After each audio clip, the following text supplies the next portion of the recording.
Hey everybody, welcome to another Photoshop CS6 tutorial, and I'm your host Buddy Blackford. And in the next few tutorials we're going to start learning how to work with the history panel. And on the elementary level, the history panel gives you the ability to perform multiple undos, but it's also much more than that.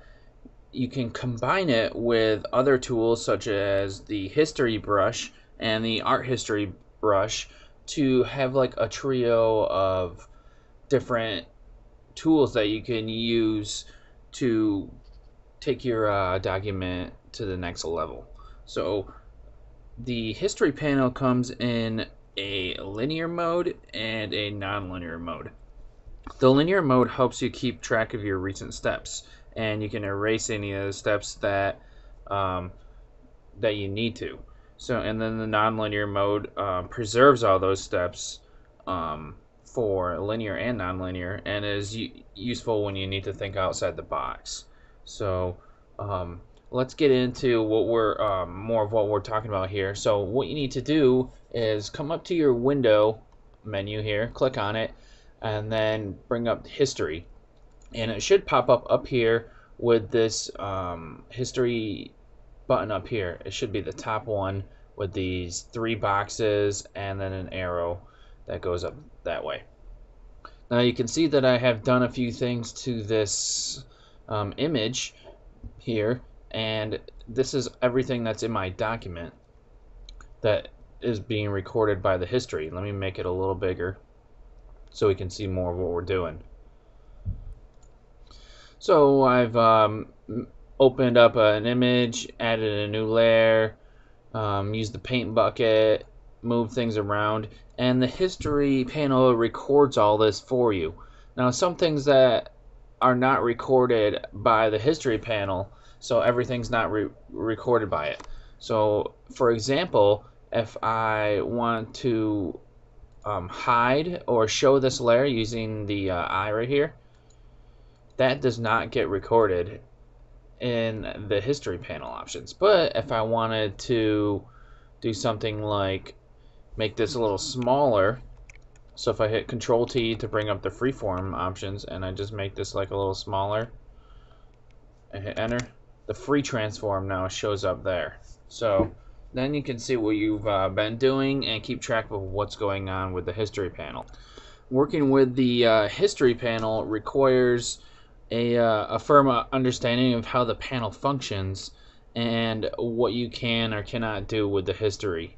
So we're going to go over each part to make sure that we know it through and through and we can use it professionally, and it's not just a tool that you just use to fix your undos. So let's start out by looking at the options. Now I probably went over the options in one of the first tutorials that I made where we went over the different preferences. So there's the options in the preferences, and then there's options for the history options. So I'll go into the preferences now. So let's go to edit, then let's come down to preferences, then let's come down to performance. And this is where some of your history options are. We've got it right here under the history and cache.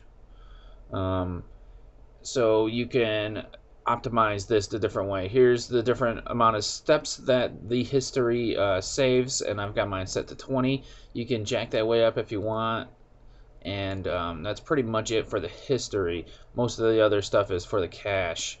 So these buttons here are about the size of your document. If you have a tall and thin document, here's a regular one, and I just use pretty much default every time, unless I'm working on like something really huge, then I use big and flat. But I almost never work on tall and thin unless I'm working like on a web banner or something. So let's hit OK. And now I want to show you the history options that you can set. So come into your history panel and go to the history options here, right here, that I have my mouse on. Click on it, and we've got a few options that I'll go over really quick with you. So we've got automatically create first snapshot, and that creates a snapshot or an image when the document first opens, and automatically create new snapshot when saving. and that creates a snapshot every time you save the document. And that's useful for keeping track of changes that you've made to a document. And when you're in Photoshop, you should be saving all the time, just to make sure you don't lose any of the work that you've been working on. So just get in the habit of saving a lot, and check that if you would like to create a snapshot every time you save. Then we've got allow nonlinear history, and that allows you to operate history in a nonlinear state, and we'll go over that a little more later on. We've got show new snapshot dialog by default, and that opens a dialog box with options each time you create a new snapshot. And then make layer visibility changes undoable, which instructs Photoshop to make any changes made to a layer's visibility undoable. So that's the different history options. I'm just going to leave it at default like it was. And that's all that's going to be taught in this tutorial. We went over like the basics of what the history panel was, what it does, and it's like the different things that we can do with it, I guess. So thanks for watching this one, and I look forward to seeing you guys in the next tutorial. Make sure you give a thumbs up if you liked it. Have a good one, everybody.